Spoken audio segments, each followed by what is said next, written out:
Les conseillers communaux étaient convoqués en session extraordinaire ce mercredi avec un seul point à l'ordre du jour, le vote de défiance contre ces élus ralliés récemment au parti Les Démocrates. Ces conseillers, dont Abdouahabou Seydou, premier adjoint au maire, et Mustapha Imourou, chef du 3e arrondissement, ont vu leur légitimité remise en cause par leur ancien parti, la FCBE, qui leur reproche d'avoir changé de camp. Désormais ancien parce que depuis hier, nous avons été objet d'un vote de défiance qui nous a déchus de nos postes de responsabilité au niveau de la commune de Kandi.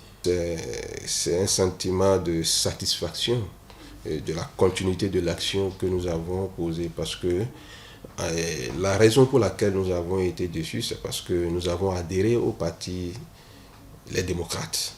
En quittant le parti la FCBE, nous avons adhéré au parti Les Démocrates. Et nous savons que la conséquence allait être la déchéance. Donc ça ne nous a pas surpris. Bon, on essaie, comme on le dit. Et ce n'est pas surprenant pour nous. Ce n'est pas surprenant pour nous qui avions été destitués, parce qu'on connaissait déjà le mode d'action de ceux qu'on a en face. Mais quand même, nous avions pris nos responsabilités pour aller jusqu'au bout. Quoique préparé à une déchéance, il dénonce le parti pris et une forme de déviance de certaines autorités et pointe du doigt une justice à deux vitesses. Mais il a été constaté quand même une forme de déviance de la part de certaines autorités pour faire aboutir ce processus-là.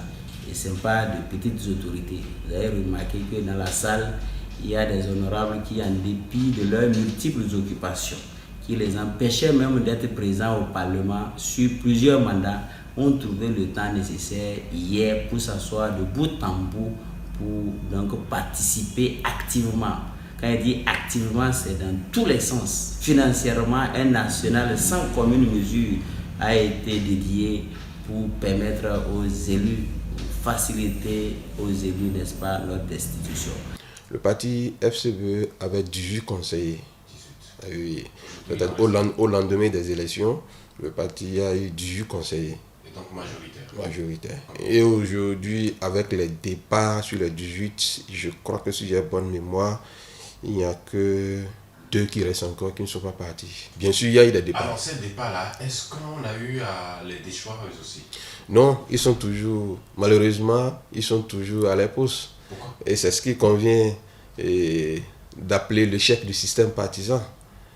Parce que quand vous prenez par exemple le cas de Madame le maire, elle a quitté les FCBE. Et suite à son départ, je voudrais vous faire aussi cette clarification. Et compte tenu de la gestion, à un moment donné, de la commune, nous avons décidé en notre sein de la destituer. C'était en mai 2024. Nous avons décidé un collège de conseillers. Elle avait déjà rallié l'Union progressiste. Et donc a reçu le soutien.